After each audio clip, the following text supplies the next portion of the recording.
dengan tekad kuatkan hati.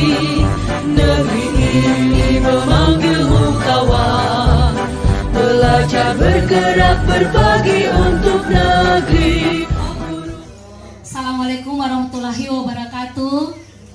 Salam sejahtera untuk kita semua. Bapak Ibu yang terkasih, pertama-tama saya menyampaikan puji syukur kepada Tuhan Yang Maha Kuasa. Oleh karena perkenanan Tuhan, saya tiba di waktu ini bersama dengan Bapak Ibu. Selama proses kurang lebih 2 bulan, saya ada dalam pendidikan guru penggerak. Dan hari ini kita bersama-sama berkumpul dalam rangka diseminasi pemahaman, pengalaman, penerapan budaya positif di sekolah kita UPTD SMP Negeri 3 Lobalain, yang mana disampaikan oleh saya sendiri, Hemiles Rina Lango, Espak GR, selaku CGP Angkatan 8 Kabupaten Rotendao dari sekolah kita UPTD SMP Negeri 3 Lobalain. Baik Bapak Ibu yang terkasih, yang kedua saya menyampaikan terima kasih, rasa syukur yang sedalam-dalamnya dan setinggi-tingginya kepada Bapak Kepala Sekolah yang telah dengan sangat baik memberikan kesempatan bagi saya untuk melaksanakan kegiatan diseminasi ini.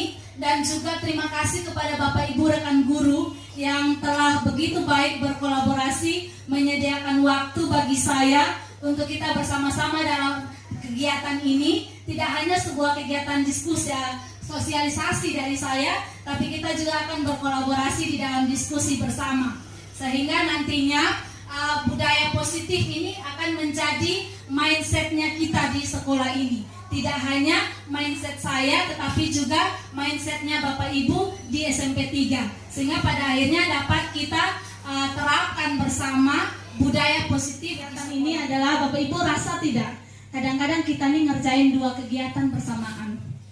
Kita sering kegiatan satu, sudah kegiatan satu lagi. Tadi Bapak Ibu ngajar, lalu Bapak Ibu harus hadir dalam kegiatan saya dengan saya. Itu bagaimana ya perasaannya Bapak Ibu? Kadang-kadang kita harus seperti itu. Tapi di sini kita dituntut bagaimana mengimbangi kita punya kegiatan tersebut sehingga dia berjalan. Dia tetap berjalan. Jadi Bapak Ibu, yang pertama benar sekali dari yang Bapak Ibu katakan bahwa kita harus latih otak kiri dan otak kanan supaya seimbang mengerjakan kita pun tanggung jawab sampai berhasil. Tetapi yang kedua juga, Katong ini punya banyak kegiatan yang harus dari satu persatu, tapi bagaimana tidak mengorbankan salah satu dan melepaskan salah satu. Bisa ya Bapak Ibu ya? Oke, kita sudah connect. Baik Bapak Ibu Saudara yang terkasih, waktu dan kesempatan saya akan berikan kepada Bapak Kepala Sekolah untuk membuka kegiatan kita.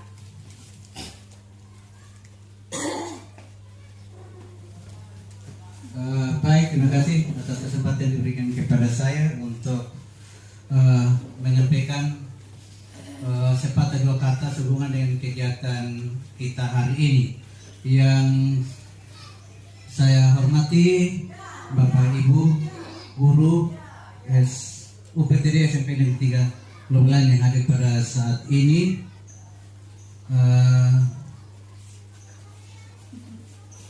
Salam. Assalamualaikum warahmatullahi wabarakatuh. Salve. Om Swastiastu. Namo Buddhaya. Salam kebajikan dan salam sehat untuk kita semua. Pada kesempatan yang sama di saat ini, saya mengajak kita semua untuk memanjatkan puji syukur kepada Tuhan Yang Maha Kuasa. Oleh karena kita percaya bahwa segala sesuatu yang kita rencanakan dan kita lakukan adalah izin dan perkenanan daripada Tuhan Yang Maha Kuasa bagi kita sekalian, sehingga di siang hari ini kita boleh berada dalam kegiatan ini oleh karena Tuhan Yang Maha Kuasa. Kegiatan kita hari ini adalah diseminasi pemahaman, pengalaman dan penerapan budaya positif CGP yang lulusnya 3 orang, sekarang baru 1 yang melaksanakan ini. Dan ini adalah tugas yang harus dilaksanakan oleh setiap guru yang lulus dan berada di suasana CGP atau guru penggerak, calon guru penggerak, mempersiapkan diri untuk menuju kepada guru penggerak. Jadi ini satu orang, kita yang lain nanti besok lusa juga Ibu Nining dan Pak Dedi buat hal yang sama. Teman-teman yang angkatan 10 yang ikut lulus nanti juga hal yang sama. Nah, kenapa perlu ini tugas pribadi, tapi perlu kita sebagai warga sekolah, terutama guru, kita boleh ada sama-sama. Ini dengan tujuan, karena saya tidak salah ya, untuk bagaimana melatih kerjasama kita berkolaborasi di dalam melaksanakan semua aktivitas. Ya baru-baru kita laksanakan satu kegiatan, itu juga hanya butuh 5 orang. Kali ini kita semua, supaya kita sama-sama tahu apa sih yang dilaksanakan di guru penggerak itu, dan setelah itu kemana kita harus melangkah dan apa yang kita harus lakukan. Saya berbicara tentang budaya positif di sekolah. Ya, sekolah ini UPTD SMP Negeri 3 Lubulai adalah lembaga sebagai warga UPTD SMP Negeri 3 Lubulai. Diharapkan kita bisa dalam beraktivitas, kita harus menciptakan suatu budaya, suatu tata cara, suatu norma yang positif, yang dimana harus membudaya entah dari dulu sampai sekarang dan dari sekarang ke masa yang akan datang. Itu dinamakan jadi oleh karena kegiatan lain hari ini kita disampaikan, dengan disampaikan kita sudah berbondong-bondong datang. Itu sudah satu budaya positif, menghargai. Karena apa? Di dalam satu komunitas atau keberadaan kita, ingat bahwa segala sesuatu itu silih berganti, patah tumbuh, hilang berganti. Hari ini yang dibutuhkan Ibu Helmi yang membutuhkan kita, tapi ke depan kita akan membutuhkan Ibu Helmi. Begitu. Jadi kita bukan jadi kalau kita tinggal di satu pulau tersendiri oke, tapi kita masih ada bersama-sama. Ingat, kebersamaan itu harus perlu diciptakan. Kita tidak perlu pikir-pikir kok saya buat untuk dia lalu terus ya besok lusa juga sampai di Bapak Ibu Helmi tidak datang, jangan marah, karena apa yang ditanam itu yang dituai.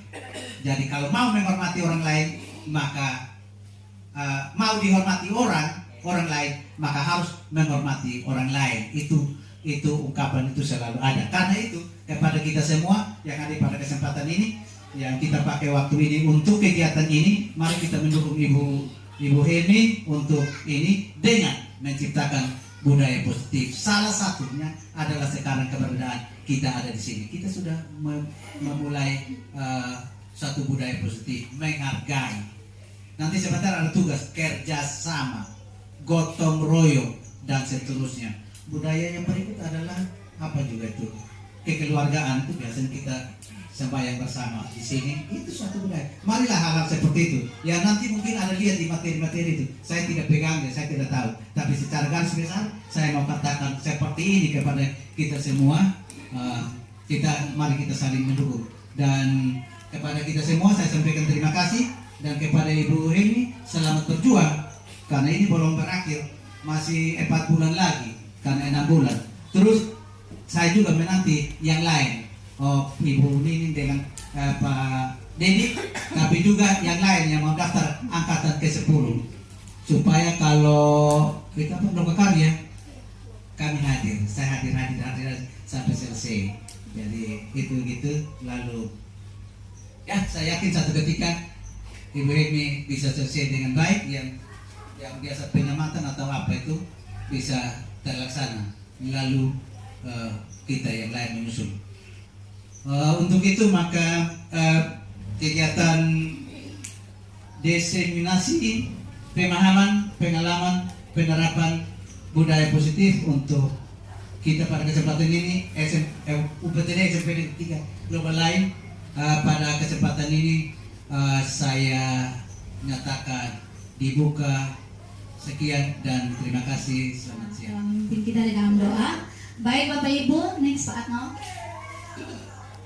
Kita akan masuk dalam kegiatan sosialisasi diseminasi. Kita punya agenda kegiatan pembukaan, salam doa dan ice breaking. Kita sudah lakukan semua ya. Sambutan sudah selesai dan kita masuk dengan penyampaian materi pemahaman budaya positif. Kemudian berbagi praktik baik tentang implementasinya dan implementasi budaya positif, dan kita terakhir ada di kegiatan refleksi dari kegiatan kita sepanjang hari ini. Nah Bapak Ibu, next Pak Atno. Ya Bapak Ibu, kita di sini lihat bahwa ada satu paradigma baru dari pendidikan. Nah di sini Bapak Ibu, kita bisa lihat di sana. Saya mau ketahui bersama dari kita semua, ada di posisi mana kita? Ada di posisi mana kita mungkin akan pendidikan saat ini yang kita lakukan, yang Bapak Ibu lakukan selaku pribadi, Mas ada di posisi mana? Di teacher center kah atau sudah di student center? Lalu kemudian apakah kodrat alam anak saja yang dipenuhi ataukah sudah sampai kodrat saman alam, saman anak yang dipenuhi? Dan yang ketiga, apakah Bapak Ibu di posisi menuntun atau menuntut? Ya Bapak Ibu ya. Oke, mungkin bisa dipahami maksud saya ya. Di sini saya mau gali sejauh mana kita punya pemikiran mengenai pendidikan yang berpihak kepada murid. Nah, pendidikan saat ini adalah pendidikan yang berpihak kepada siswa atau kepada murid. Oke, mungkin saya dari Bunda dulu.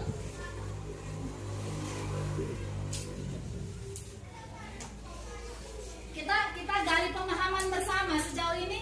Kita apakah di guru fokus di guru ataukah fokus di murid? Sudah semua di guru yang ngomong, guru yang ini, ataukah kita sudah di murid yang kita gali potensinya. Lalu apakah sudah di kodrat alam anak saja yang kita ini, ataukah sudah sampai kepada kodrat saman? Kodrat alam menyangkut potensi-potensi anak, kodrat saman menyangkut pendidikan abad 21. Jadi menggunakan teknologi, eduteknologi dan lain sebagainya. Lalu Bapak Ibu ada di posisi mana? Menuntun anak atau masih posisi menuntut? Tugas-tugas harus dikerjakan, ini harus begitu. Mungkin Pak Ning, mungkin? Baik, Ya, Bunda, oke. Sorry Bunda, tadi Bunda.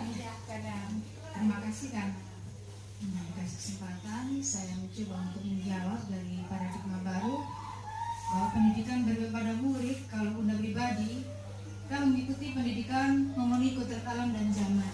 Karena pada saat ini anak-anak selain untuk memenuhi kodrat alam yang ada, mereka dituntut dengan zaman yang ada. Sekarang kita ada pada zaman digital, mau tidak mau kita mengarahkan kepada anak untuk mampu menguasai daripada IT dan di masa digital. Oke, luar biasa. Mari beri tepuk tangan dulu buat Bunda. Oke, pada pendidikan pada saat masa kini diharapkan berdasarkan filosofi Ki Hajar Dewantara, itu adalah pendidikan yang berpihak kepada murid. Jadi standar pendidikan kita nasional kita tujuannya itu nanti pada akhirnya melakukan pendidikan yang berpihak, membersamai murid, menuntun murid, memfasilitasi murid, memenuhi kodrat alam, kodrat saman, dan menuntun murid. Ya, kira-kira seperti itu ya Bapak Ibu ya. Kita sepakat ya. Jadi pada akhirnya nanti kita akan keluar dari pola-pola cara-cara kita yang lama, yang masih semua dari guru. Lalu kita mungkin hanya baru mengeksplorasi kodrat alam anak, belum sampai kepada kodrat saman anak. Dan kemudian kita mungkin masih dalam posisi menuntut anak. Nah, kita akan bergerak kepada paradigma baru, yaitu menuntun anak. Next Pak Arno.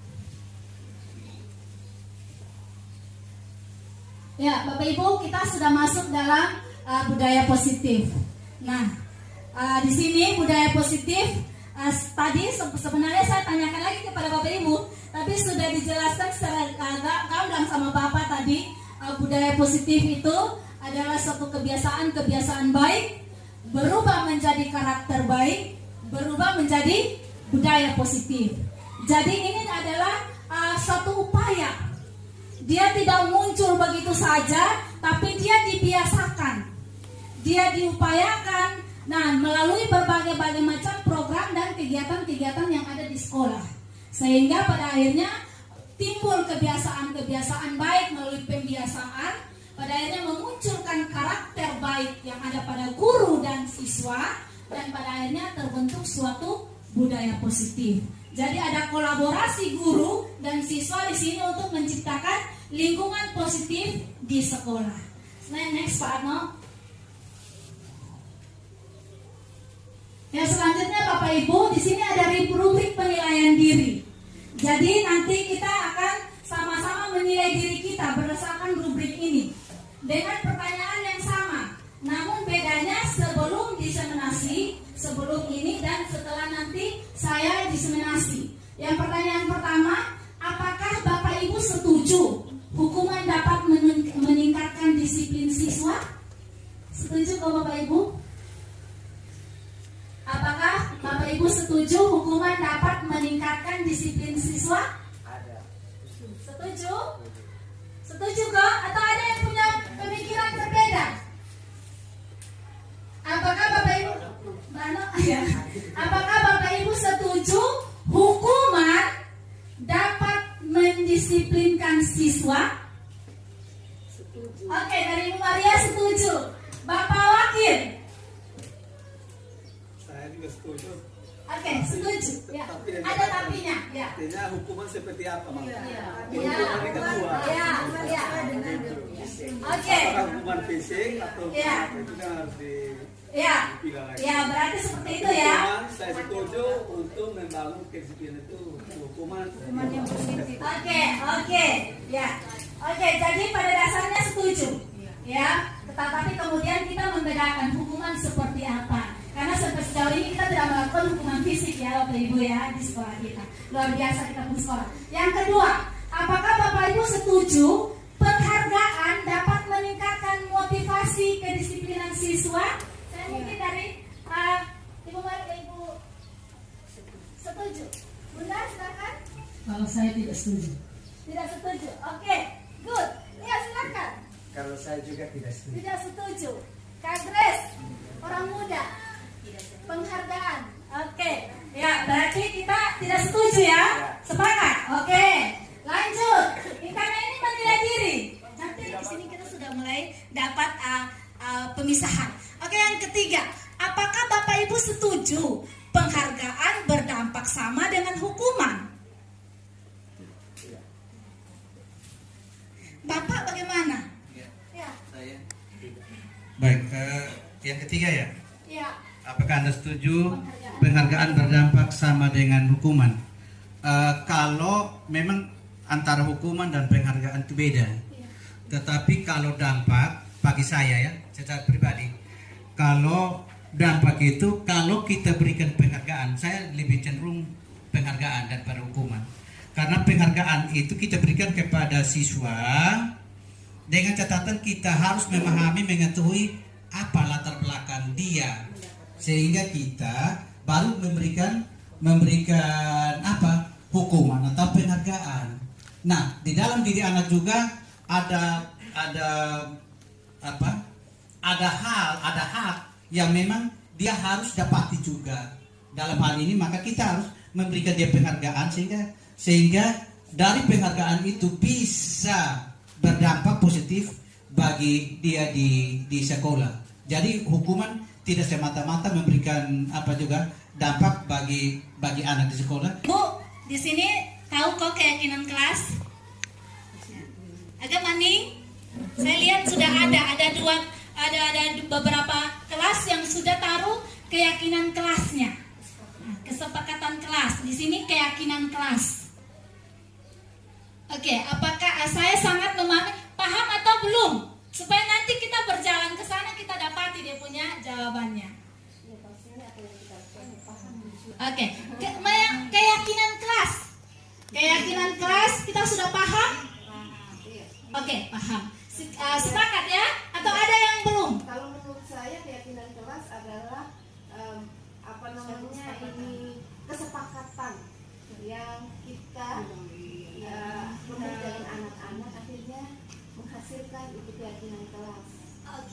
Oke. Ada yang masih di posisi belum tahu keyakinan kelas itu apa?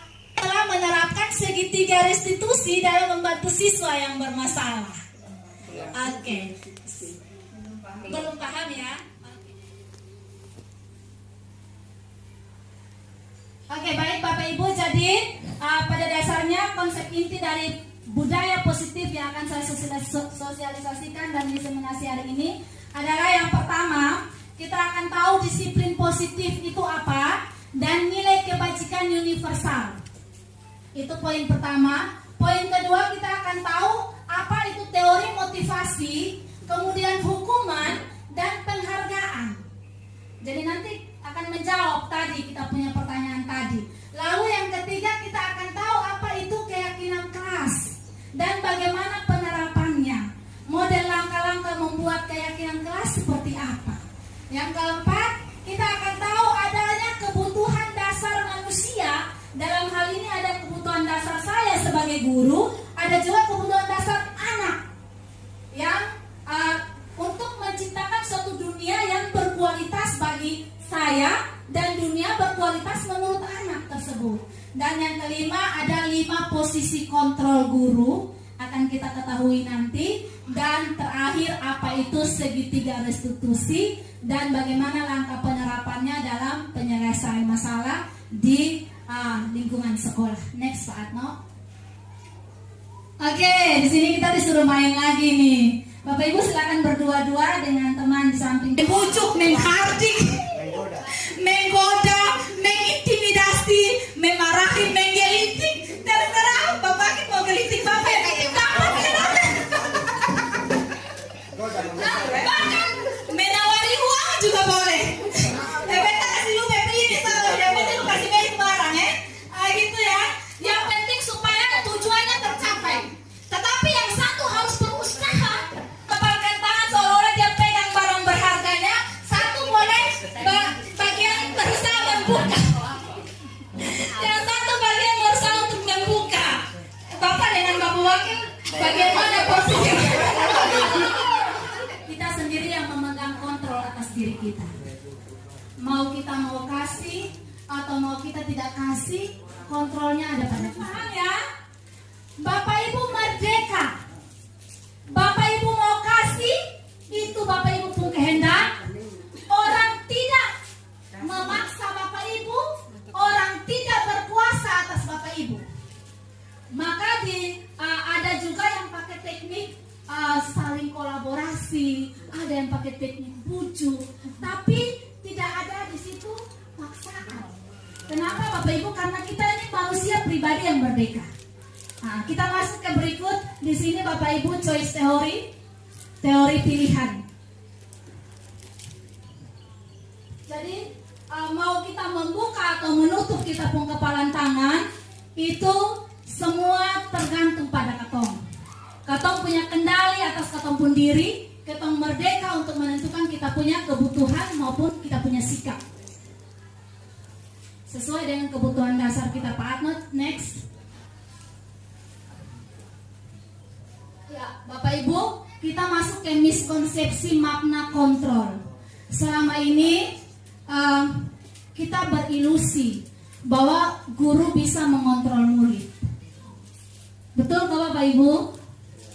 Betul kah? Ya.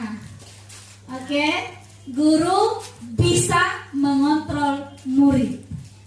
Ya, ini konsep yang konsep yang salah. Kemudian yang kedua, ilusi bahwa semua penguatan positif berupa pujukan, rayuan, anak yang bikin ini ya, nanti ibu kasih lu ini. Itu efektif dan bermanfaat. Lalu yang ketiga, ilusi bahwa kritik yang sengaja kita lontarkan membuat orang bersalah dapat menguatkan karakternya dia. Dengan memberikan kritik, kalau kita sudah dapat, kita mulai kritik dia ya. Kita mulai kasih kata-kata yang ini gitu. Kita berilusi bahwa ketong dengan ketong kata-kata kasar san dia bisa memenuhi kita pun kemauan dan keinginan seperti itu. Dan ilusi bahwa orang dewasa memiliki hak untuk memaksa orang harus kerjakan. realitasnya kebutuhan kita berbeda. Anak itu mungkin berpikir bahwa saya paham konsep ini, bu saya mau kerjakan tugas itu, gitu. Atau mungkin dia kepengennya dapati dengan cara yang berbeda, tugas yang berbeda. Dia sebenarnya mau lagi tugas tulisan, dia mau tugas dalam bentuk yang lain. Ya ternyata realitas atau kebutuhan kita dengan anak itu berbeda. Yang kedua, kalau stimulus respon, semua orang melihat hal yang sama, sedangkan teori kontrol, semua orang memiliki gambaran yang berbeda. Makanya Bapak Ibu, mau kasih mau sonde, itu pandangan kita. Ya kan? Karena saya merasa ini berharga, saya kasih, terserah. Saya kasih ini, saya merasa oh ini berharga tapi lebih dibutuhkan oleh teman saya yang lain, saya kasih, silakan. Jadi ternyata semua orang memiliki gambaran yang berbeda. Nah, dari stimulus respon kita mencoba mengubah orang untuk berpandangan sama dengan kita. Tetapi kalau dalam teori kontrol, kita berusaha memahami pandangan orang lain tentang dunia ini. Jadi kita mau mengubah anak atau kita berusaha memahami pandangan anak tentang dunianya. Dan yang berikut, perilaku buruk dilihat sebagai suatu kesalahan. Pokoknya itu salah, lu salah, itu lo perilaku itu buruk. Tetapi kita tak tahu bahwa perilaku buruk atau semua perilaku memiliki tujuan, juga memiliki dasar. Kenapa anak ini berperilaku buruk? Mungkin dari rumahnya begini. Nah, dari situ kita bisa mengidentifikasi, baru kita dapati bahwa oh dia begini makanya dia begini. Kira-kira seperti itu ya Bapak Ibu. Kemudian orang lain bisa mengontrol saya kalau di stimulus respon. Nah, di teori kontrol hanya Anda yang bisa mengontrol diri Anda. Betul kok Bapak John? Betul ya Bapak Ibu? Hanya kita yang bisa mengontrol diri kita, ya Bunda ya. Tapi kalau di stimulus respon kita menganggap bahwa saya bisa kontrol dia. Saya bisa kontrol dia. Nah, yang berikut, pemaksaan ada pada saat bujukan gagal. Jadi kalau di stimulus respon, dibujuk gagal, dirampas. Gitu ya Bapak Ibu ya. Nah, kalau di teori kontrol, kolaborasi yang tadi katakan oleh Ibu Ita dan Mani, konsensus. Jadi kayak tadi yang dilakukan oleh Bapak dan Bapak Wakil itu konsensus. Jadi mereka membicarakan pentingnya untuk siapa, mana yang lebih rasa butuh, gitu, untuk menciptakan pilihan-pilihan yang baru. Lalu kalau di stimulus respon itu model berpikirnya, you menang, dia di beta harus menang, dia harus kalah, ya kan? B harus dapat nih tadi Bapak Ibu praktekkan, mungkin di pikiran masih, pokoknya dia harus dapat. Tapi kalau di teori kontrol, mode berpikirnya win-win solution. Ya Bapak Ibu ya, teori menang kalah, menang. Ya, kalau di stimulus kita dapatin menang kalah, kalau di teori kontrol kita berpikirnya, oh kita win-win solution saja. Makanya akhirnya Bapak Wakil bisa dapat gula-gula dari Bapak. Kira-kira seperti itu. Bisa dipahami ini ya Bapak Ibu? Oke, next.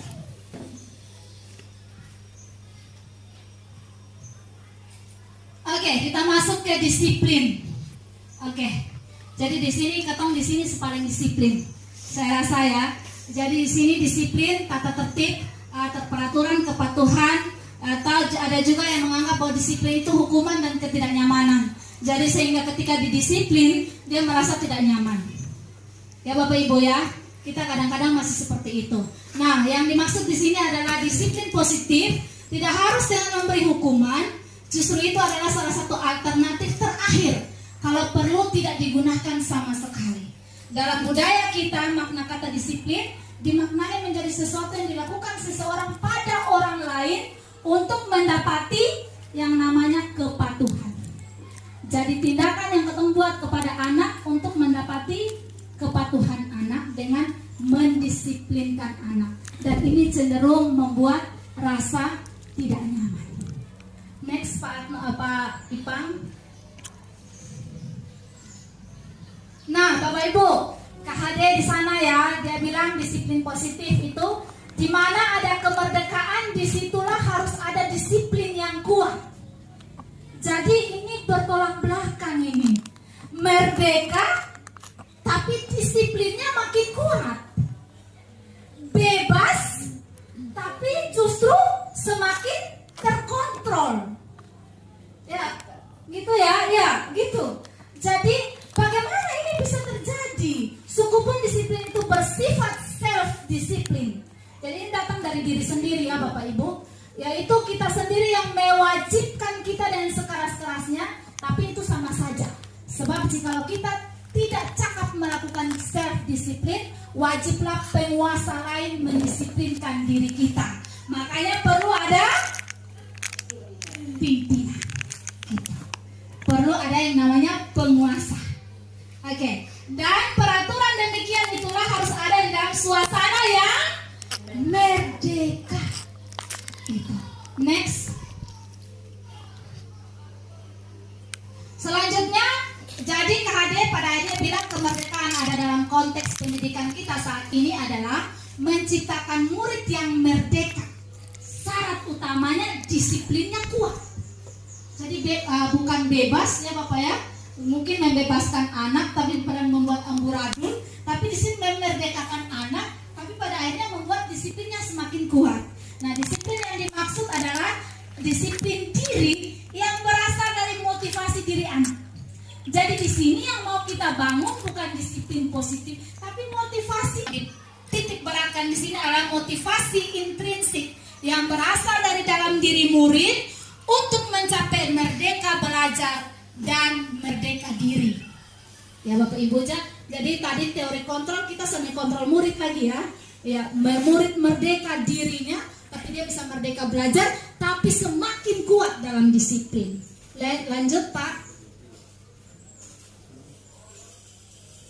Disiplin positif dari kata ini dari Diana Gosen ya, dalam bukunya Reconstruction School Discipline 2001. Jadi Diana Gosen bilang arti disiplin itu dari bahasa Latin disiplina yang artinya belajar.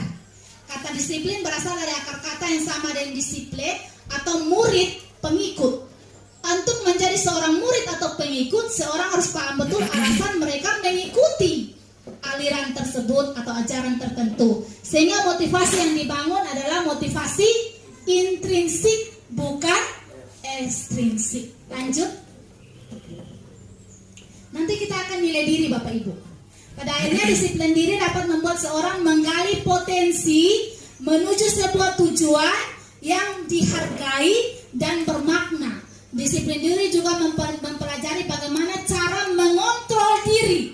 Jadi pada akhirnya anak itu mampu kontrol dirinya sendiri Bapak Ibu. Tidak perlu kita kontrol, tapi dia punya kontrol diri. Dan memilih tindakan yang mengacu pada nilai-nilai yang kita yakini sebagai keyakinan sekolah atau keyakinan kelas. Lalu seseorang bisa bertanggung jawab terhadap perilakunya berdasarkan tindakan mereka atas nilai-nilai diri tersebut, nilai-nilai kebajikan universal. Next. Disiplin positif pada akhirnya sebagai pendidik tujuan kita adalah menciptakan anak-anak yang memiliki disiplin diri sehingga mereka bisa berperilaku dengan mengacu pada nilai-nilai kebajikan universal dan memiliki motivasi intrinsik bukan ekstrinsik. Selanjutnya,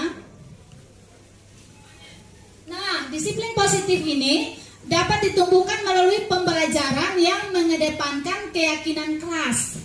Nah, ini sudah masuk caranya. Jadi bagaimana anak itu dibangun motivasi intrinsiknya dengan kita membuat keyakinan kelas atau keyakinan sekolah. Di sini untuk itu guru harus bersama murid mendiskusikan, merumuskan, dan menyepakati seperti tadi yang dikatakan Ibu Nining, serta melaksanakan keyakinan kelas atau keyakinan sekolah tersebut. Selanjutnya,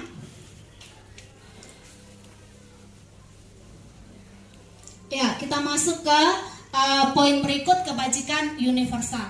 Nilai-nilai kebajikan adalah sifat-sifat positif manusia yang merupakan tujuan mulia yang ingin dicapai setiap individu. Nah, Dr. William Glasser pada teori kontrol 1984 menyatakan bahwa setiap perbuatan memiliki tujuan. Dan Diana Gosen bilang bahwa dengan mengaitkan nilai-nilai kebajikan yang diyakini siapa Bapak? harus pakai helm. Alasan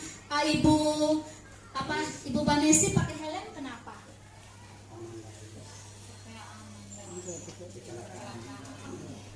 Alasan Karus pakai helm apa? Jaga keselamatan. Oke, alasan Pak Ipang pakai helm apa? Ya, saya sudah dapat. Jadi Bapak Ibu, kadang anak itu dia menghargai ini karena dia takut peraturannya, bukan nilai kebajikannya, yaitu keselamatan. Nah, makanya kadang-kadang ketika tidak ada tilang, dia melanggar.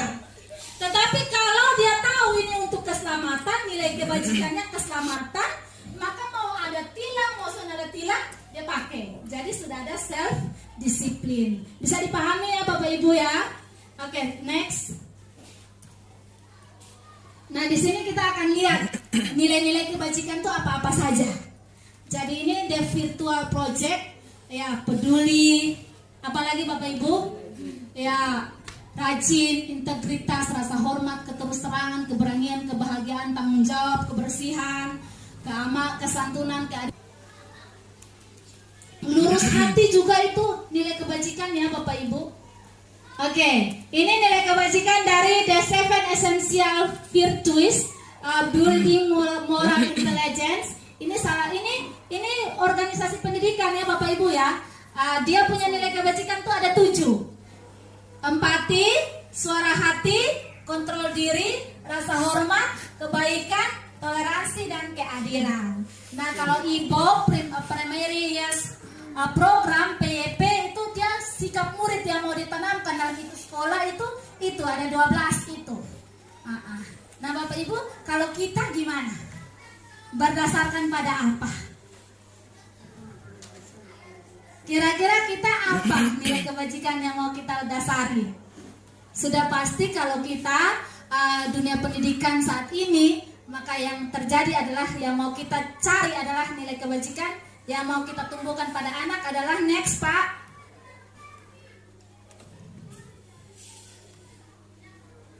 Lanjut ya. Oke, ini ya. Profil pelajar Pancasila. Jadi ada nilai-nilainya di situ, beriman, bertakwa pada Tuhan yang Maha Esa dan berakhlak mulia. Lanjutnya Bunda. Ya itu. Ya. Benar, kritis dan kreatif. Jadi sebenarnya semua nilai yang tadi di awal tuh kita sudah masukkan di dalam sini. Jadi nanti ada poin-poinnya, kebinekaan itu apa, ini itu apa, tapi semua sudah masuk nilai kebajikannya di dalam profil pelajar Pancasila. Makanya perlu ada penguatan. Nah, karena itu kita pada akhirnya pendidikan berpihak pada murid itu nantinya akan menguatkan ini profil pelajar Pancasila ini. Oke, next. Nah, kita masuk berikut. Teori motivasi, hukuman, konsekuensi, dan penghargaan. Ini akan menjawab tadi ya Ibu Maria, apakah harus punishment atau harus beri penghargaan? Ya, selanjutnya.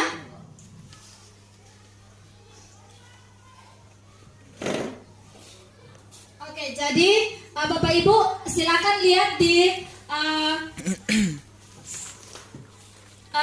HP, di Spentiklop itu ada teori motivasi di situ.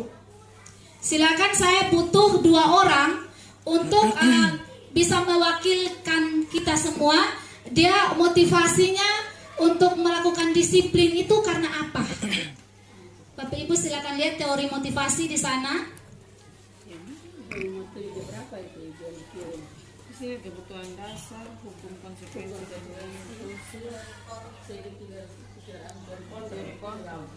Ya. Ya.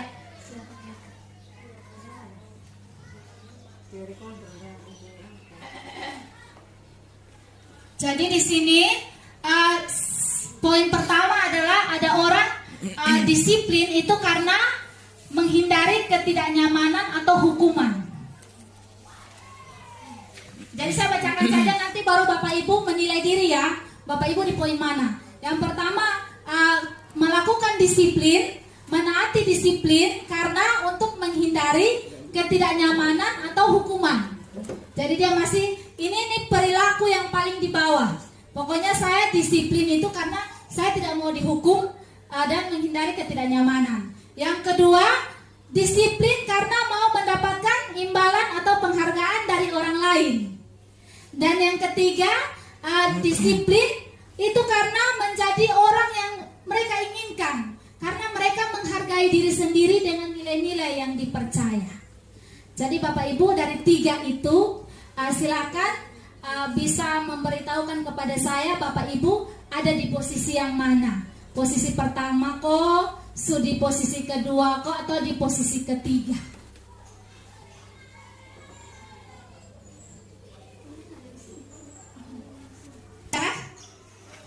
Jadi kalau kita beri contoh ya, Bapak kan biasa berdiri nih di depan ya. Kalau kita ke contohnya kita terlambat, kita mau disiplin itu karena apa? Apakah kita menghindari ketidaknyamanan karena nanti ketemu bapak terus tiap pagi gitu? Ini contoh ya. Atau karena kita mau dapat penghargaan karena kita mau nomor 1 di awal gitu kan? Nama nanti urutan 1 terus gitu supaya bapak kasih kita, oh sudah baik atau bagaimana? Ataukah kita sudah ada di posisi kita disiplin karena kita hargai diri sendiri, itu sudah nilai diri kita. Oke, ini kan menilai diri, jadi harus masing-masing. Silakan Bunda. Bunda itu melakukan disiplin karena apa? Karena sadar akan diri sendiri, tahu merupakan nilai kebajikan bagi diri kita. Oke, jadi berarti Bunda sudah ada di tahap ke-3 ya. Oke, Mani, silakan Mani.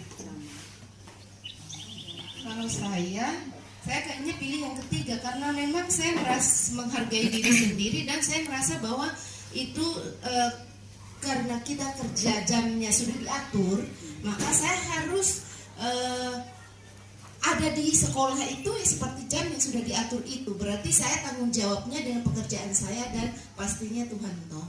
Oke, ya luar biasa. Ada yang punya pendapat lain? Ada yang mungkin masih di tempat yang lain? Di tempat yang pertama. Ada yang di tempat pertama. Oke, good. Oke, kita masuk ke yang berikut, Pak. Jadi karena ini menilai diri ya Bapak Ibu. Sekarang kita sudah tahu, mari kita nilai anak-anak kita.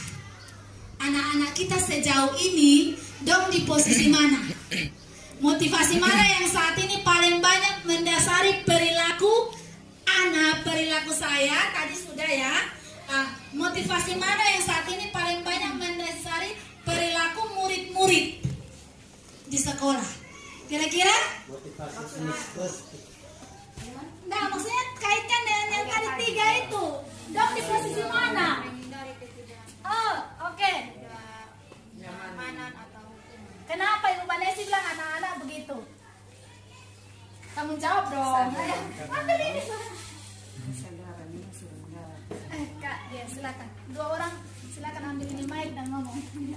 Ya, kalau saya tadi pilihan untuk yang pertama tadi Sudah. itu sudah selesai. Saya pilih yang pertama itu dari diri penilaian diri. Kalau dilihat ke anak-anak 50-50 ya. Ada anak yang memang dia menghargai diri. Iya. Dan ada anak juga yang dia hadir atau dia tertib karena memang dia menghindari ketidaknyamanan dan takut hukuman. Iya. Seperti itu. Oke. Ada yang punya pendapat yang lain? Sama ya? Ya, jadi di sini kita sudah dapati ya. Atau ada lagi? Ada anak ya, memang sudah terjawab ya. Ada anak yang masih ada di tahap pertama menghindari hukuman. Ada juga mungkin anak yang ada di tahap kedua untuk dapat pujian dari wali kelas mungkin ya. Dan ada juga anak yang memang sudah dari dalam diri sendiri. Nah, di sini kita sepakati menurut gambaran kita. Gambarnya seperti itu. Anak masih di posisi mana? Keseluruhan. Kan ini tadi kan yang iya, jadi ternyata berarti gambaran kita anak masih di ya. Ya, kebanyakan ya. Jadi kita akan ke depan akan bagaimana membuat anak itu punya motivasi dasarnya kesadaran diri. Ya, self disiplin itu berasal dari motivasi intrinsik anak. Oke ya, sepakat. Selanjutnya. Ya, kita masuk nih. Ini juga sama Bapak Ibu, silakan di sini. Bapak Ibu diberi kesempatan berbicara. Tadi kalau Ibu Maria sudah dapati itu. Ya, dihukum oleh penghargaan. Ada di materinya di situ, silakan Bapak Ibu. Pengaruh jangka panjang dan jangka pendek. Penghargaan efektif jika kita menginginkan seseorang melakukan sesuatu yang kita inginkan dalam jangka waktu yang pendek. Tapi sudah yang menurut Bapak Ibu tuh menarik yang mau dibahas.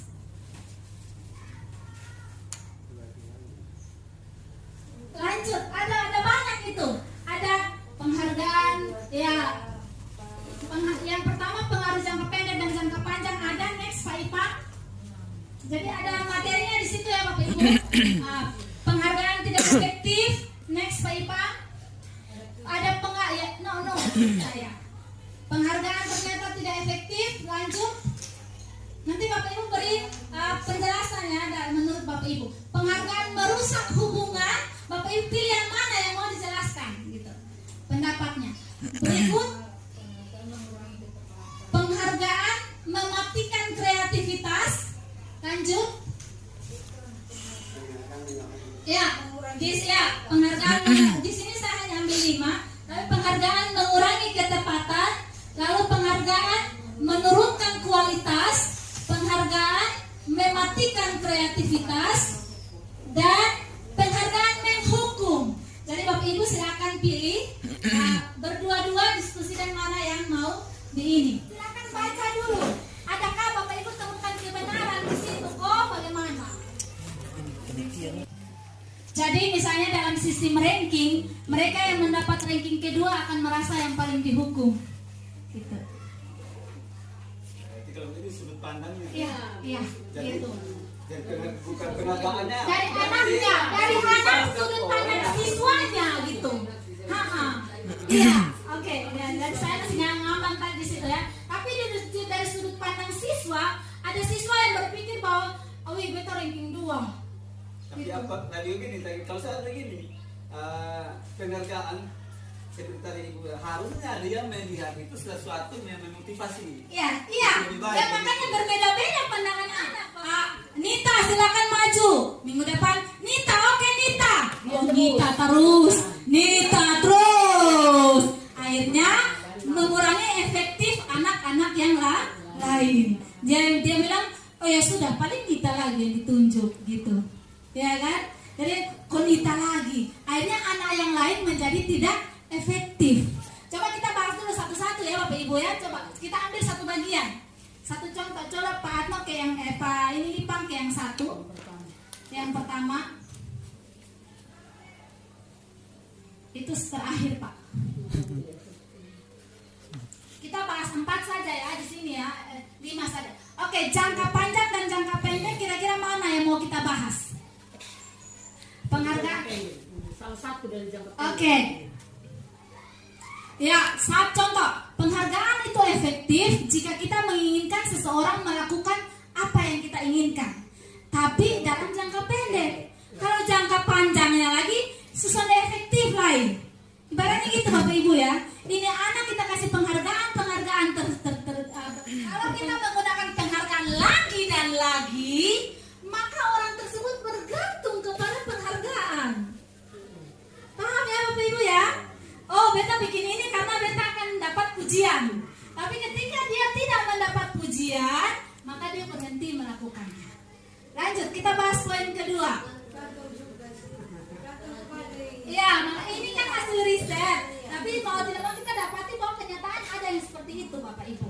Yang kedua, penghargaan tidak efektif. Kalau dia diberikan penghargaan, maka dia akan berusaha untuk cari ini dengan gurunya. Saya kadang-kadang dia bahkan tidak jujur.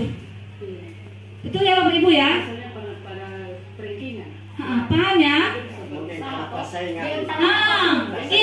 Iya. Sehingga dia malah dia tidak jujur, gitu. Itu maksudnya. saingannya, maka dengan sendiri dia mencari kesempatan kepada. Tapi artinya begini, mungkin semua itu kembali kepada diri. Iya, di sini nih, Bapak Ibu, kita nih bahas riset. Kita nih bahas riset, Bapak Ibu. Iya. Membuat persaingan sehingga menimbulkan kecemasan. Ada anak-anak tertentu cemas karena, kalau saya tidak dapat pujian atau saya tidak dapat penghargaan nih, dia merasa cemas. Kemudian penghargaan mematikan kreativitas. Misalnya murid-murid diminta berpikir mengenai hadiah apa yang akan didapatnya dengan tidak diberitahukan tentang hadiah yang bisa mereka terima. Kemudian penelitian menunjukkan bahwa pekerjaan seni atau sebuah penulisan cerita menjadi kurang efektif bila dijadikan hadiah atau penghargaan. Dijanjikan hadiah atau penghargaan. Jadi kadang-kadang kayak kita menjanjikan sesuatu itu ternyata tidak mematikan kreativitas orang. Karena orang pada dasarnya melakukan mengejar kita punya hadiah. Sehingga tingkat kreativitasnya, eksplorasinya itu menjadi tidak ini, karena dia harus berpatokan kepada penghargaan tersebut. Ada anak yang merasa dihukum, ada anak yang menjadi tidak efektif karena apa-apa. Nia maju, Nia silakan, Nia oke lu, hebat Nia. Yang lain Nia terus. Pada akhirnya mereka tidak lagi efektif gitu. Gitu loh Bapak Ibu. Mungkin beda sudut pandang. Ya beda ya gitu. Lanjut, coba ke.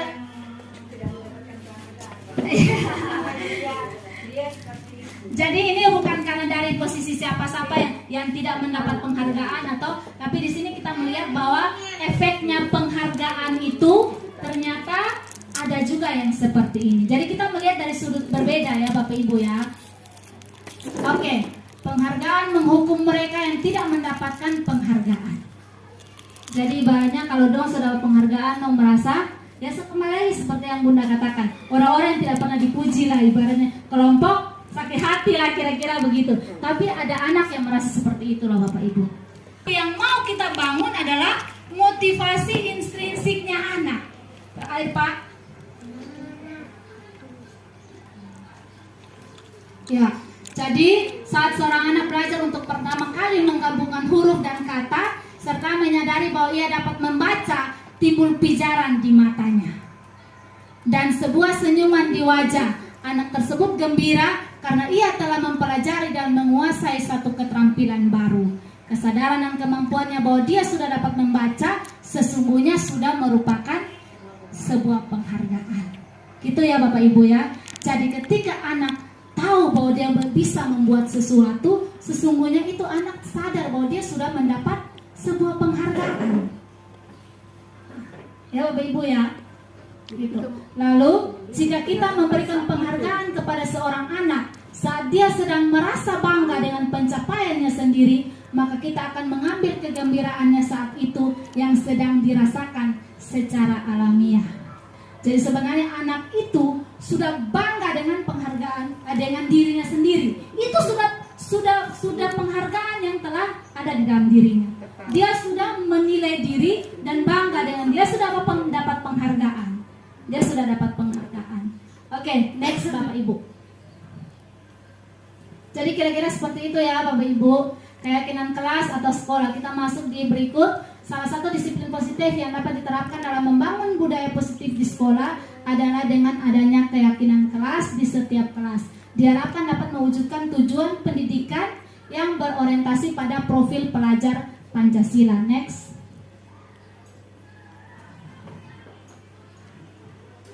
Ya, keyakinan kelas bersifat abstrak daripada peraturan yang lebih rinci. Ini bedanya keyakinan kelas dengan peraturan kelas ya Bapak Ibu. Dari dulu kita pakai peraturan kelas. Sekarang kita ke keyakinan kelas. Nah, keyakinan kelas berupa pernyataan universal dalam bentuk yang lebih positif. Jadi next. Ini adalah langkah-langkahnya untuk merumuskan keyakinan kelas.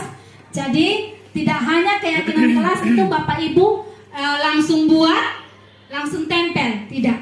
Tetapi yang pertama guru dan murid mendiskusikan dan menuliskan keyakinan yang ingin dibangun. dibangun di dalam kelas tersebut. Jadi guru kolaborasi dengan murid, kemudian guru dan murid mengulas keyakinan yang tertulis, mana yang perlu dan mana yang tidak, mana yang universal sifatnya, mana yang perlu kita kembangkan secara lebih. Dan yang berikut, guru dan murid memilih keyakinan kelas yang penting. Yang berikut, guru dan murid mengubah keyakinan kelas dari peraturannya menjadi kalimat yang lebih positif. Contoh, dilarang merusak meja bangku.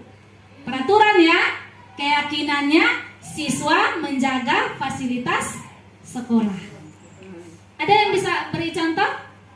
Bunda, dari peraturan menjadi keyakinan. Siswa melaksanakan tata tertib yang ada di dalam kelas. Siswa melaksanakan tugas piket. Oke, itu sudah keyakinan ya. Peraturan seperti apa? Dilarang membuang sampah di dalam kelas. Oke, peraturan dilarang buang sampah. Yang kalau keyakinan, siswa menjaga kebersihan. Gitu ya Bapak Ibu ya. Jadi paham ya. Jadi kita berangkat dari peraturan kepada kalimat yang lebih positif. Jadi contohnya dilarang, tidak boleh terlambat menjadi siswa mematuhi ketepatan waktu. Ya. Contohnya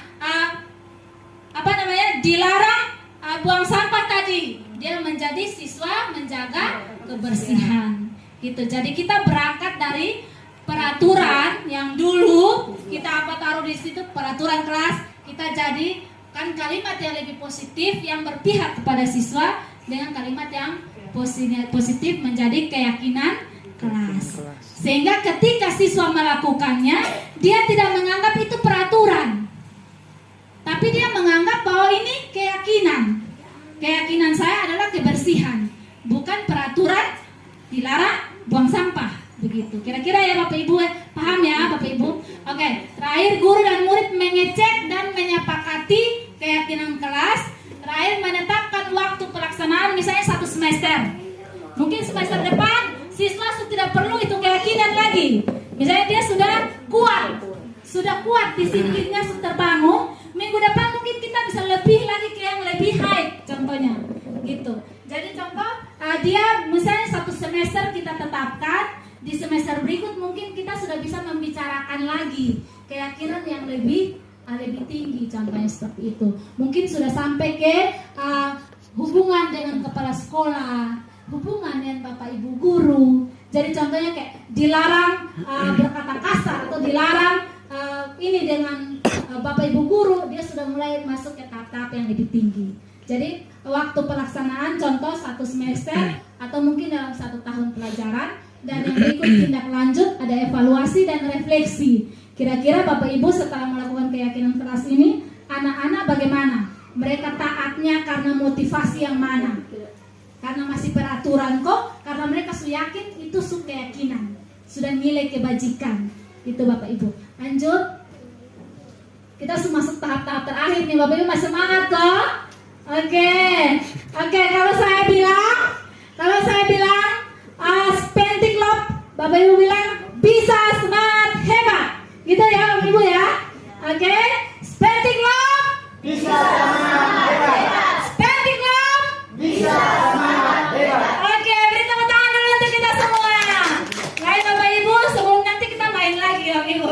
Ya, 5 kebutuhan dasar manusia dan 5 kebutuhan dasar anak. Yang pertama, kebutuhan untuk bertahan hidup. Jadi ternyata Bapak Ibu, anak-anak kita ini tidak semuanya berasal dari murid yang punya pertahanan dirinya kuat. Dalam hal ini orang tuanya yang mampu mengayom mereka. Tapi ternyata ada anak-anaknya yang harus survive. Ada anak-anak yang ternyata mereka berangkat dari lingkungan keluarga yang harus memiliki pertahanan diri. Mereka berjuang, mereka harus melakukan hal-hal yang penting untuk mereka bagaimana bisa terus ada dan terus eksis. Nah, mereka itu masuk ke lingkungan sekolah. Ya Bapak Ibu ya, anak seperti itu dengan anak yang terpenuhi kebutuhannya sama-sama masuk di lingkungan sekolah. Nah, guru punya tanggung jawab untuk memenuhi kebutuhan anak itu terus bertahan hidup dan terus eksis. Makanya ada yang namanya bimbingan, konseling, lalu bimbingan di kelas, seperti itu Bapak Ibu. Lalu yang kedua, kasih sayang dan penerimaan, love and belonging. Ada anak yang dari rumah disayangi, ada yang tidak Bapak Ibu. Nah, di sini guru punya peran penting untuk memenuhi itu. Yang ketiga, penguasaan atau power. Nah, ada anak yang dikuasai di rumah, datang ke sekolah dia menguasai. Ya kan Bapak Ibu? Dia di rumah dia nurut minta ampun. Makanya bapaknya bilang, "Oh, Ibu, anak ini di rumah dia taat." Ternyata datang di sekolah dia ya seperti itu ya Bapak Ibu. Jadi guru juga harus mampu memenuhi kebutuhan anak dalam hal penguasaan atau kekuasaan. Nah, yang terakhir, yang keempat, kebebasan. Setiap anak memiliki kebebasan dirinya Bapak Ibu. Makanya sekarang kurikulum merdeka.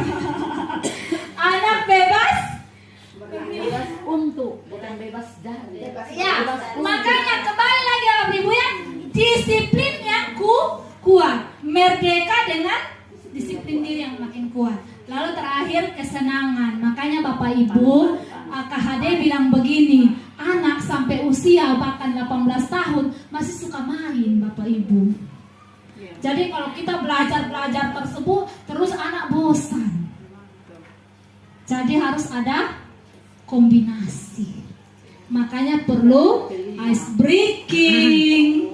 Apalagi ya Bunda ya, yang sering Bunda lakukan ya, main. Bapak Ibu ya, untuk memenuhi kebutuhan anak akan kesenangan. Contohnya kalau seperti Kak Ita dan Ibu Maria, ada anak yang suka sekali dengan IPA. Ada anak yang merasa, IPA nih apa ini? Nah, perlu tidak hanya lab-lab terus, tapi perlu juga bermain yang berhubungan dengan pelajaran itu. Seperti itu ya Bapak Ibu ya, untuk memenuhi kesenangan atau fun-nya anak. Bisa dipahami ini ya Bapak Ibu ya? Oke. Tapi saya tahu dan saya percaya bahwa kita di sekolah ini sudah balance antara bermain dan belajar. Oke. Lanjut berikut. Ini akhir-akhir nih Bapak Ibu. 5 posisi kontrol guru, ini bisa Bapak Ibu baca lebih lengkapnya di materi yang saya kasih. Di sini ada menilai diri juga Bapak Ibu. Guru sebagai penghukum, guru sebagai pembuat rasa bersalah. Di sini Bapak Ibu silakan. Bapak Ibu lihat di sini, dan Bapak Ibu ada di bawah situ penilaian diri.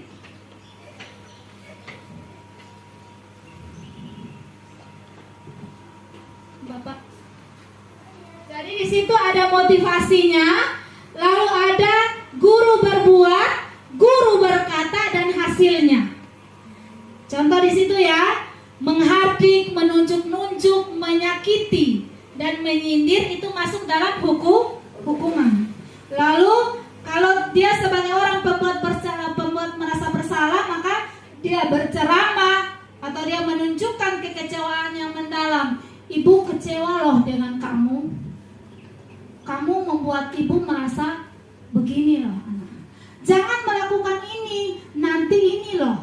Gitu. Kadang-kadang kita bikin kayak gitu ya Bapak Ibu ya. Lalu berikutnya, sebagai teman, maka itu membuatkan alasan untuk murid-muridnya. Jadi dia mencari dan menemukan alasan apa, mengapa anak melakukan suatu kesalahan. Lalu menghitung dan mengukur, ini sebagai pemantau. Ini lu tahu kesan deh, ini peraturannya begini-begini. Nah, yang lu lakukan ini yang mana?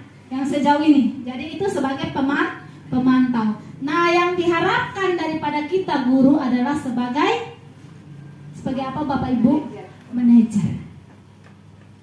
Oke, sekarang kita nilai diri kita. Saya masih di posisi mana? Apakah masih sebagai penghukum atau pembuat rasa bersalah? Atau sudah sebagai teman, atau hanya sebatas memantau anak? Iya, satu orang dia bisa 1 atau 2, gitu. Makanya di sini menilai diri dan kembali ke teman Bapak Ibu. Oke, silakan. Siapa yang mau bicara? Bisa semua dia. Bisa, iya makanya saya bilang, Tergantung kolaborasi situasi. kayak ini semua. Ini menilai diri yang mana yang menurut Bapak Ibu yang sejauh ini paling banyak yang paling banyak saya lakukan? Apakah saya masih berada di posisi penghukum, ataukah saya sudah berada di sering berada membuat anak merasa bersalah, ataukah saya lebih banyak saat ini saya ada di posisi teman? Oke, Maning sudah mau bicara. Good. Yang paling banyak yang Maning rasakan ya? Iya. Bisa saya coba mungkin ini apa?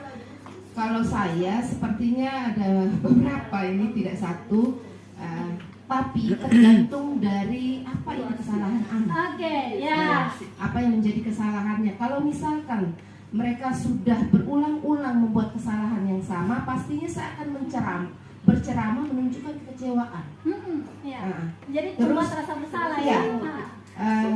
Saya kecewa sama kamu karena saya sudah mempercayai kamu kok kamu bisa berbuat seperti itu. Dan bisa juga saya akan menghitung dan mengukurnya, menyampaikan bahwa itu peraturan sekolah, harusnya kamu jangan berbuat begitu, dan itu namanya kamu melanggar aturan sekolah. Kayak contoh datang pagi, pastinya kan kita kasih tahu bahwa apel pagi itu dimulai jam 7.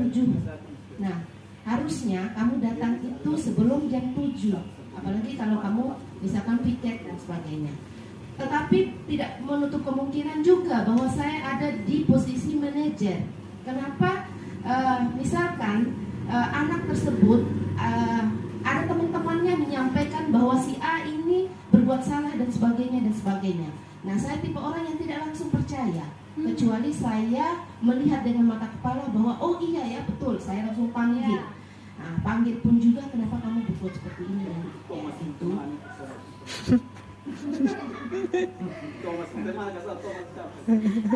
Jadi pastinya saya akan mengajukan pertanyaan sampai akhirnya mencari solusi dan sebagainya, itu saja. Oke, mungkin ada pendapat dari yang lain, dari Bunda mungkin. Oke, dari siapa lagi? Mungkin ada? Saya kira sama seperti ini. Artinya kita semua ini pasti Pernah melakukan pasti semua. ada dalam 5 komponen ini, tergantung konteksnya, situasinya, kondisinya seperti apa. Ya, baik Bapak Ibu. Jadi ini materinya saya tidak jabarkan karena panjang. Ada di PDF-nya yang sudah saya kirim. Intinya seperti ini Bapak Ibu. Baik guru sebagai penghukum, baik kita sebagai pembuat rasa bersalah, baik kita sebagai teman, baik kita sebagai pemantau, Bapak Ibu, itu semua pernah kita lakukan. Dan sesuai dengan konteks dan situasi dan kondisi dari persoalan yang dihadapi oleh anak. Nah, yang terpenting bagi kita adalah kita melakukan manajerial. Oke ya Bapak Ibu. Jadi di sini seorang manajer akan mengajukan pertanyaan-pertanyaan. Alasan kamu apa melakukan kesalahan tersebut? Lalu apa yang kamu yakini? Apakah kamu meyakini bahwa keyakinan kelas kita itu kamu tidak boleh memukul teman? Gitu. Lalu apakah kamu bisa memperbaiki kesalahan kamu tersebut? Lalu pada akhirnya bagaimana kamu menggambarkan diri kamu tentang kesalahan tersebut, sehingga pada akhirnya anak ini tidak hanya merasa bersalah, anak tidak hanya merasa dia kena hukum, anak tidak hanya merasa, wih aman sako ini bepung kawanin na BCS deng paptruana. Anak tidak hanya merasa kayak, ku buat kesalahan nanti ini peraturan itu apa? Selalu selanggar yang mana? Tapi anak merasa bahwa oh saya tahu salah saya di mana, hukum dia nggak bisa lagi kembali ke komunitas. Itulah Bapak Ibu. Ketika kita langsung judge dia langsung mundur. Lalu kadang-kadang dia menyembunyikan diri dari komunitas. Tetapi kita harus mengembalikan anak yang bersalah ini ke dalam komunitasnya dengan rasa percaya diri dan tahu diri. Karena dia sudah tahu dengan posisi manajerial ini, dia sudah tahu bahwa salah saya apa, bagaimana saya memperbaiki kesalahan saya, dan apa yang dialami oleh teman saya, bagaimana saya membuat dia kembali merasa lebih baik, ya, sehingga mereka membangun kembali suatu hubungan. Dan pada akhirnya anak ini, Bu, saya minta maaf, saya salah. Dia kembali ke kelasnya, dia bilang, saya salah, tapi puji Tuhan saya berhubungan dengan Ibu Nining tadi, dan saya tahu kesalahan saya tidak bisa diperbaiki. Saya tahu ini kesalahan yang fatal, tapi Ibu Nining masih memberikan kesempatan kepada saya untuk merubah diri. Gitu ya Bapak Ibu. Jadi pada akhirnya dari semua posisi ini yang perlu kita lakukan adalah bagaimana mengembalikan anak ke dalam komunitasnya dengan rasa percaya diri dan tahu diri. Next Pak, kita sudah terakhir nih. Oke, segitiga restitusi. Jadi Bapak Ibu, segitiga restitusi adalah proses menciptakan kondisi bagi murid untuk memperbaiki kesalahan mereka, sehingga mereka bisa kembali kepada kelompok mereka dengan karakter yang lebih kuat. Jadi mereka tidak merasa kesakitan karena dihukum mungkin dengan kekerasan dan lain sebagainya. Mereka juga tidak merasa malu. Mereka juga tidak merasa terlalu bersalah karena beta kayaknya terlalu berdosa besar tadi. Tapi pada akhirnya dia bisa kembali kepada kelompoknya dengan karakter yang menjadi pribadi yang lebih kuat. Teman, saya minta maaf, tadi saya salah, saya bersedia memperbaikinya. Dan dia pada akhirnya lebih percaya diri bahwa dia tahu kesalahannya, dan dia bisa kembali bergabung dengan teman-temannya dengan rasa percaya diri, karena dia tahu sudah ada saling memaafkan, sudah menerima, dan teman sebagai anak sudah bisa saling merangkul kembali. Itu menurut Diana Gosen 2004. Selanjutnya, jadi itu segitiga restitusi ya Bapak Ibu. Kemudian jadi segitiga restitusi ini juga proses dialog yang dijalankan guru dan orang tua. Jadi ini ada kolaborasi ya Bapak Ibu, antara guru di sekolah, orang tua di rumah, dan guru dan orang tua, sehingga dapat menghasilkan murid yang mandiri dan tanggung jawab kalau berbuat salah. Jadi ibaratnya dia belum saja ketong lepas, tapi dia jadinya bertanggung jawab terhadap kesalahannya, dan dia menjadi lebih mandiri. Dan lanjut Pak.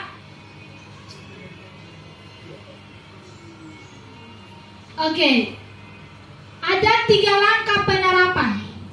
Yang pertama, validasi tindakan yang salah. Bapak Ibu bisa lihat di materi PDF yang saya kirimkan, segitiga restitusi. Kalau validasi tindakan itu apa-apa saja yang dia lakukan. Lalu menanyakan keyakinan, dan yang terakhir menstabilkan identitas. Jadi ini sebenarnya ada kasus-kasus, lalu ada video dan lain sebagainya, tapi saya hanya mau berusaha untuk membawa Bapak Ibu memahami bahwa dalam suatu proses penyelesaian masalah dengan anak itu ada langkah-langkahnya. Bagaimana kita memvalidasi tindakan anak yang salah. Kamu tahu kesalahan kamu apa? Kamu tahu kenapa kamu dipanggil? Kamu tahu tadi kamu berbuat salah apa? Seperti itu. Jadi apakah kamu tahu kesalahan kamu, apa yang kamu perbuat itu menyakiti temanmu? Jadi anak dibawa untuk memahami bahwa dia harus tervalidasi bahwa tindakannya itu tidak benar, atau tindakannya itu salah, atau tindakannya itu merugikan orang lain. Lalu tahap kedua, kita menanyakan keyakinan, karena kita sudah ada keyakinan kelas ya Bunda ya, sudah keyakinan sekolah. Kamu tahu keyakinan sekolah apa yang kamu langgar? Bu, ya saya tahu Bu, harusnya saya menghargai teman saya. Tapi kenapa kamu maki dia? Tentunya kamu punya alasan kenapa kamu maki dia. Maka dia akan menjelaskan alasannya, dan kemudian kita tanyakan keyakinan. Padahal kita bawa anak bahwa apa yang dia lakukan itu tidak benar. Nah, tetapi tahap menstabilkan identitas adalah seperti ini Bapak Ibu. Setiap orang pernah berbuat salah. Ibu tahu nak bahwa Ibu juga pernah ada di posisi kamu. Ibu pernah juga berbuat kesalahan, atau semua manusia pernah melakukan kesalahan.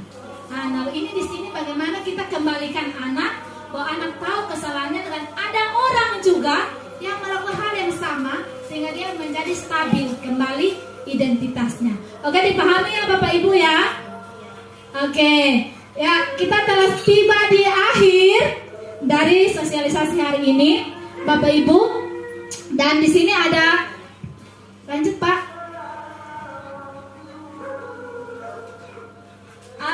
Kita akan refleksi kegiatan kita hari ini.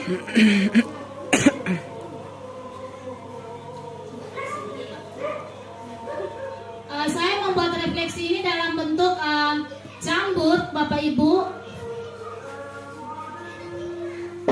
Dan yang berikut pembelajaran dari peristiwa tersebut dan kemudian perubahan yang Bapak Ibu rasakan. Silakan, kita semua akan berefleksi Bapak Ibu. Saya beri kesempatan dulu, kalau Kak Ita mau lewat campur silakan, karena kita tidak bisa semuanya. Kalau dari HP harus diinstal aplikasi Bapak Ibu. Saya mungkin mulai dari Bapak ya, atau mulai dari Bunda? Ya enggak, maksudnya ini langsung Bapak Ibu. Jadi untuk perasaan Maria kayak apa hari ini? Jadi Ibu Maria kalau langsung tambah kan? Ya. Tambah. Mau sticky note. Oke, sticky note. Ya, kalau Bapak Ibu mau ketik tambah, Bapak Ibu klik yang sticky note. Edit. Iya.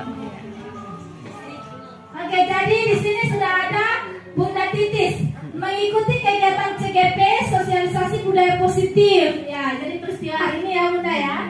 Oke, Ibu Maria mengikuti sosialisasi budaya positif oleh Ibu Helmi. Oke, silakan disusun seperti itu, silakan. Kak Ita sama. Oke, kita masuk di kedua. Belum ada yang mengirimkan kok. Sudah kan Bapak Ibu? Karena CGP ini kegiatannya seperti yang Bapak Ibu sudah dapati, sudah lihat. Sudah pasti ke depan Bapak Ibu akan berurusan dengan Canva. Nah, kalau kita misalnya kalau kita terus menerus, kadang-kadang kita tuh tipe pribadi yang tidak mau memakai karya orang.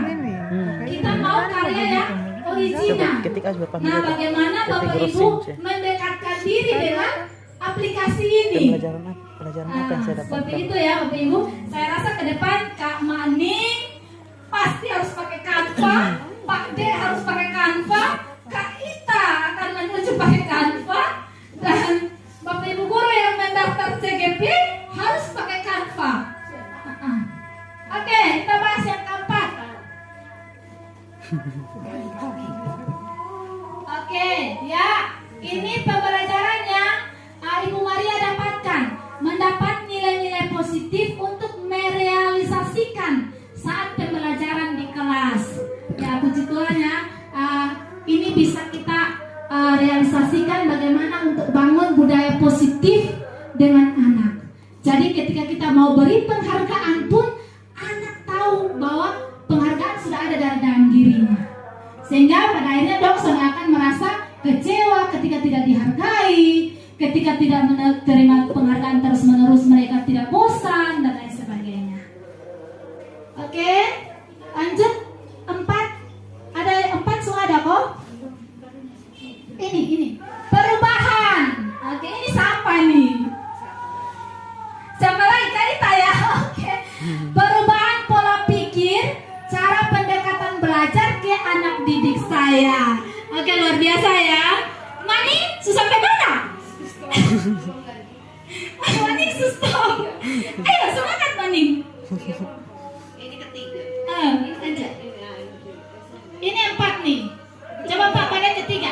Pembelajaran yang saya dapatkan. Iya. Maning belum ini ta. Oke, tambah sticky note-nya. Oke, nih. Ayo semangat Maning. Oke, jadi pada akhirnya kita semua akan berefleksi ya Bapak Ibu ya. Ini sudah ada nih. Oke, masih 1. Tambah lagi dong. Bunda sampai mana? Oke, baru mulai 3. Oke, masuk 4. Tambahkan. Saya alami. Oke, good. Yes, Bunda sudah mahir. Nanti Bunda dengan anak-anak refleksi pakai HP saja, soalnya apa gitu ya. Daripada dong main terus. Perubahan apa yang Bunda alami?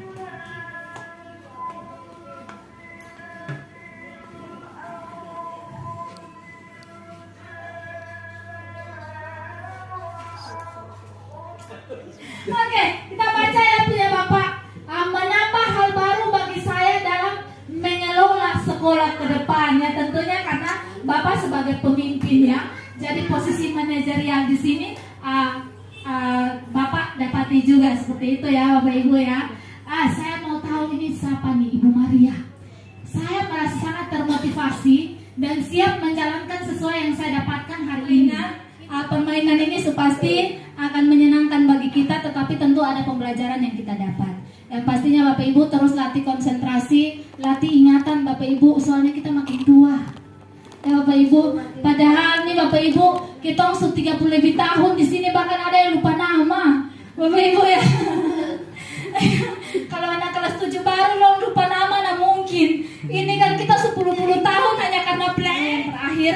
Siap, sedia, baik atau tidak baik waktunya. Karena kayak saya begini Bapak Ibu, saya ambil pelajaran saya Bapak Ibu. Saya ini kaget jujur. Saya tidak tahu kalau ternyata harus seperti ini cerita. Jujur Bapak Ibu, awalnya saya kaget. Masuk modul 1.1, 1.2, 1.3 itu saya rasa kalau begini mah sambil ngajar ju aman. Masuk 1.4, saya subleng. Yang berikut saya ketakutan. Gimana saya harus koordinasi dengan Bapak Kepala Sekolah sambil kita pun kegiatan yang begini banyak. Saya harus bagaimana saya bicarakan dengan beliau, sementara beliau ini orangnya hak anak tidak boleh diambil, tidak mungkin pulangkan anak. Lalu kita harus sambil dengan kegiatan kita yang ini. Apakah saya bisa merayu Bapak Ibu? Apakah Bapak Ibu bersedia untuk menyediakan waktu bagi saya? Itu jujur Bapak Ibu, saya diberi waktu untuk sosialisasi ini 4 minggu. 2 minggunya saya stres. Sampai itu 2 minggu itu saya sakit. Jujur saya sakit karena itu. Saya sakit karena sambil tumpukan tugas.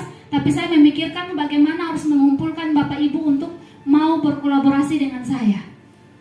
Dan berikutnya, bagaimana saya bisa menyajikan ini materi. Saya ngeblank Bapak Ibu. Saya tidak tahu apa yang harus saya sampaikan. Jadi ini siap atau tidak siap, Bapak Ibu harus siap. Siap, soalnya siap, mesti siap. Jadi kadang-kadang kita manusia kita blank ya Bunda ya. Saat kita diperhadapkan dengan situasi yang mendadak, kita lupa siapa waktu kita menghadap. Tapi mau tidak mau kita harus siap. Oke, itu saja dari saya Bapak Ibu. Terima kasih atas partisipasinya Bapak Ibu. Terima kasih sekali Bapak.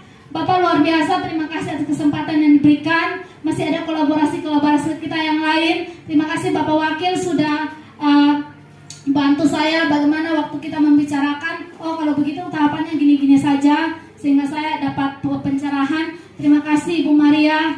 Terima kasih Kak Ita. Terima kasih Maning, Pak Pit. Terima kasih Bunda. Terima kasih Kak Grace, Kak Ros, Tuti. Terima kasih Pak Atno, tim media dan Pak Ipang sudah bantu saya dengan sangat luar biasa. Kita tidak ada konsumsi hari ini, mohon maaf karena sedianya kegiatan kita dilaksanakan kemarin.